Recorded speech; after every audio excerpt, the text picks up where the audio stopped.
ছাত্রলীগের মূলনীতি। এমনই আজকে যে মানুষটিকে নিয়ে এসেছেন, আমরা তাকে সুলতান মেলা নড়াইলবাসী সম্মিলিত সাংস্কৃতিক জোট এই আমি এবং সকলে আবারও করতালি দিয়ে এই মঞ্চ থেকে অভ্যর্থনা জানাতে চাই। মাঝে উপস্থিত হয়েছেন নড়াইলের সুযোগ্য পুলিশ সুপার জনাব মোহাম্মদ মেহেদী হাসান, নড়াইল সরকারি ব্যাপা ম্যালি। এই সুলতান মেলা 15 দিন ব্যাপী সমাপনীর দিকে এগিয়ে চলেছে নড়াইলের সুযোগ্য জেলা।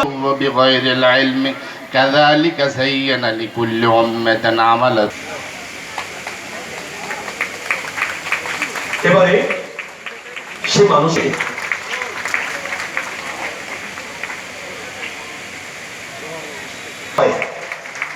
এটাই বলা দরকার বারবার আমাকে।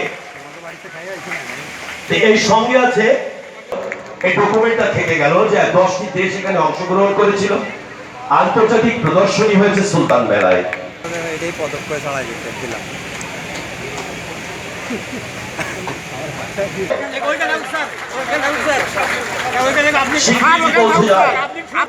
তুলির আচরে মেতে ওঠা মানুষ করে নিলেন। আমরা দেখছি তিনি পদক করে নিয়েছেন। আমরা সেই সঙ্গে সঙ্গে নাজমি ভাইকে আসন গ্রহণ করবার জন্য অনুরোধ করছি। এবারে আজকের